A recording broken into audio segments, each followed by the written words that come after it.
22 long rifle, pistol versus rifle. And what we have today is our Winchester Xpert ammunition. This is a 42 grain plated hollow point.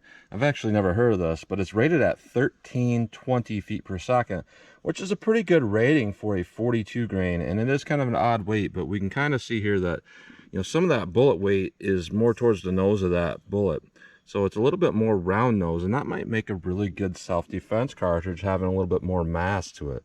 And that's really why I do these particular tests. I'm not doing these for small game hunting testing or anything like that. I'm trying to find something that's going to be 22 caliber that's going to work for self-defense right. I know I haven't brought out the revolvers in a while here, so yeah, some people are probably getting tired of not seeing revolvers. I definitely have some more revolver content coming up pretty soon. It's going to be pretty awesome. But when we're talking 22 long rifle, I personally feel like, you know, 5 or 6 shots. You know, a lot of people say 6 for sure. I don't necessarily feel that way when we're talking 22 long rifle. I feel like you need a pretty good amount of capacity in order to make sure you have enough to work. So, you know, semi-autos is the way to go in 22 long rifle, in my opinion. So we're going to see how this stuff works. So it is pretty hot rated, you know, 1320 for 42 grain. So we're going to go through the chronograph, see what kind of velocity and accuracy we get at the same time. By the way, that's my 18-inch Rossi RS-22 rifle and my 4.1-inch Taurus TX-22 pistol. Then we're going to go through some plain clear ballistics gel. We're going to go into plain clear ballistics, see what the best potential is of those. You know, I like to do that because sometimes we get failures with like denim clogging hollow points and stuff like that. So I at least like to see, you know, ammo have the best chance to expand. So I like to do a plain clear shot. And then after that, I'm going to do more of our real world simulation where I have 4 layers of denim on this first 3-inch piece that represents our pectoral muscle. After that, we'll have a 1/4-inch medium density fiberboard. That'll represent our ribs or sternum, and that'll be more of our real world shot. So we'll see how they compare in just a plain clear ballistic shot and more of our real world simulation. And then I am going to shoot up the steel target to see what kind of practical accuracy I can get with these. So let's get started with this test. All right, first up, I'm going to test out of the pistol. This stuff's rated at 1320 feet per second. Obviously, we're not going to get that through a handgun. But typically about 40 grain ammo shoots at about, maybe averaging about 980 feet per second. This particular pistol. So this is a little bit heavier at 42 grains, but I'm expecting to see, you know, at least 950. So let's see how close we get to my expectations here. So through the pistol, let's see how this stuff does. 981, 941. All right, we had a failure to feed properly. 962, 925, 916. So a little bit disappointing. I was hoping for a little bit better velocity than that. Now through our rifle here, this is rated at 1320 feet per second. So let's see what we get in the rifle here.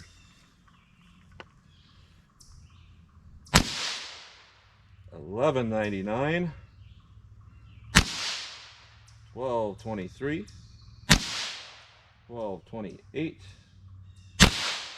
1161, 1204. So I'd say our average is over 100 feet per second below rated. That's pretty typical, at least for what I'm seeing through this rifle. It could be the rifle, or it could just be a lot of ammo manufacturers are putting it kind of low. But let's hit our ballistics gel block anyway, see how these compare. All right, so when I said let's see how they compare, I mean the handgun to the rifle with the same ammo. So first up, plain clear ballistics. Let's hit it with the pistol. All right, do that same shot here, same ammo, rifle. Let's go take a look.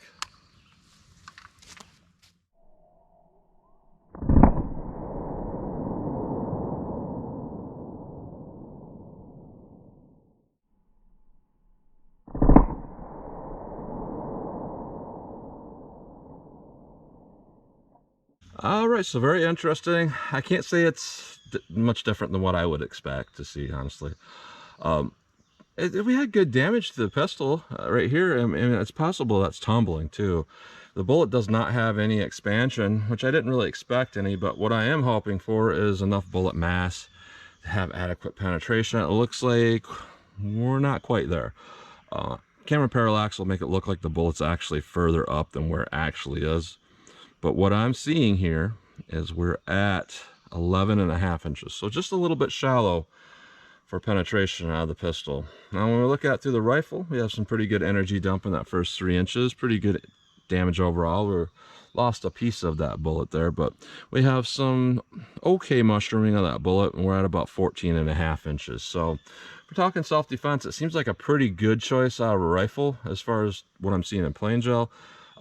With the pistol, I think we can have a little bit better options, but we're not going to know really everything until we put on that denim, put the MDF in there to represent those ribs impact. So let's do that and see how the handgun and the rifle compare. All right, more of our real world simulation. 4 layers of denims, 3 inches of clear ballistics, a 1/4 inch MDF. Let's see how this does to the pistol. All right, now let's hit that with the rifle. All right, a real world simulation with the rifle. Let's see how this does. Go take a look.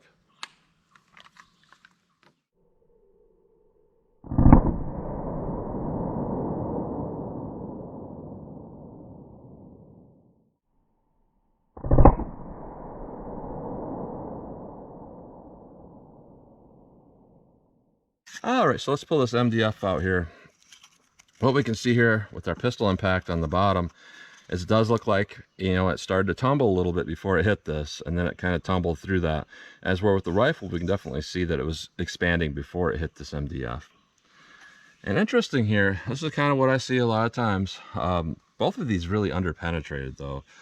Through the pistol, it almost looks like there's more damage in there that can kind of be deceptive. I think it's because it's tumbling, which you can't necessarily discount that and say it's a bad thing. It did tumble, and it drug a lot of the MDF in there, but we only penetrated to about 11 inches even.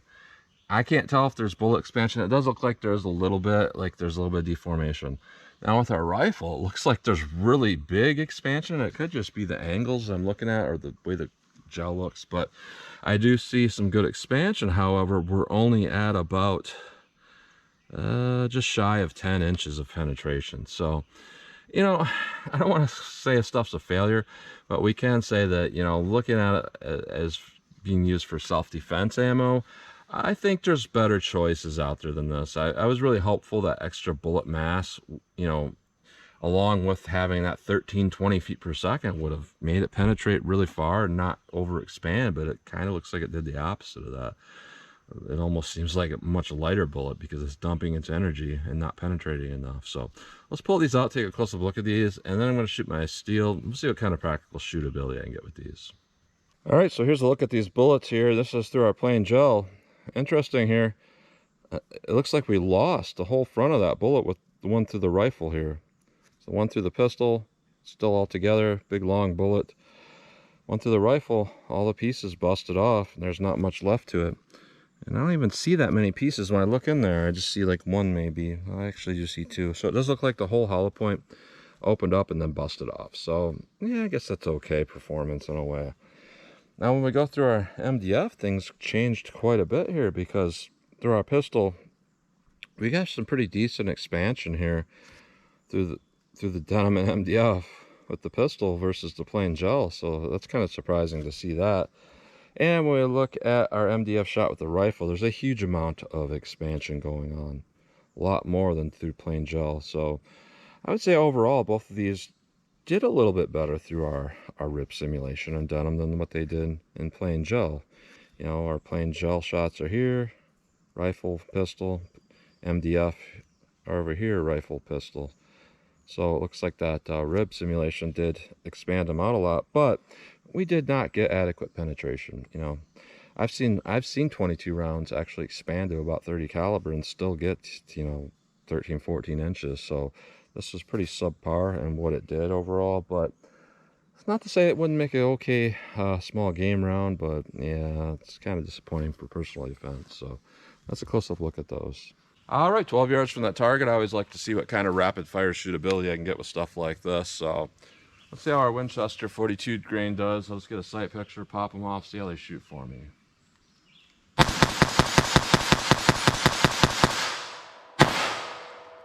All right, able to hit the target with those. So that's pretty acceptable. I always have trouble getting this rifle out. I have it on there. So let's see what I can do with this.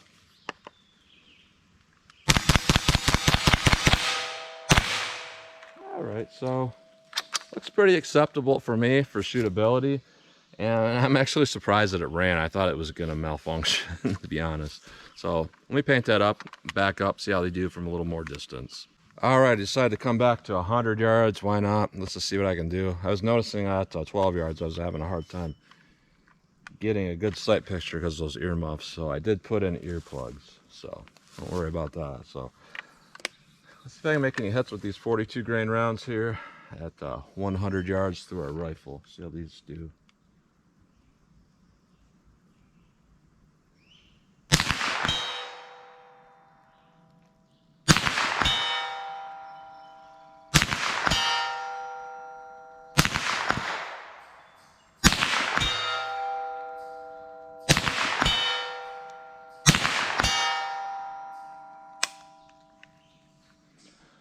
Looks like we got a misfire here.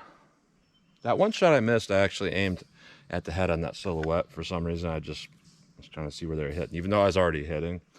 Because I was thinking they were hitting low. But the rest of them, I'm aiming center mass, so they might be kind of shooting high for me. We have a failure to eject on this one. So I'll try to pull this mag out here. Oh, what we have going on is we have a stovepipe that's stuck behind another round here.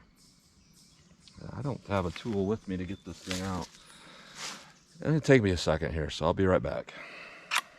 All right, so I had to take my keys out just to be able to pry that out. And it took a minute there to pry that thing out. I've never had a malfunction like that before. So let me keep going.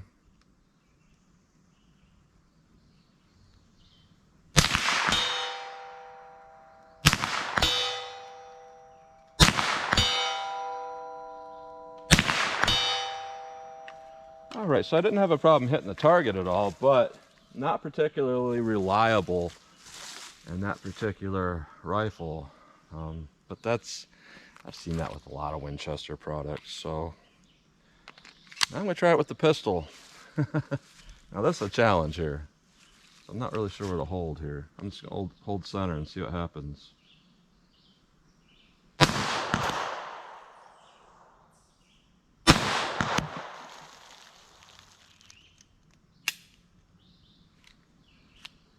Failure to feed. Yeah, the shape of these is kind of, it's doing this, it's making it nosedive down. I've seen this type of thing with like 200 grain 10 millimeter, 200 grain 40, stuff like that. That flat point just, it's a little problematic. Keep going.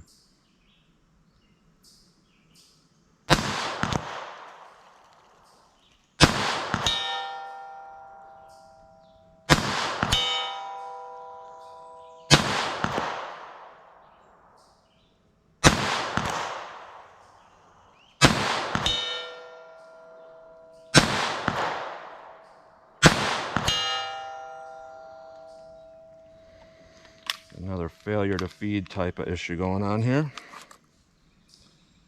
That round is really bent up. Failure to feed caused that. Whole thing bent.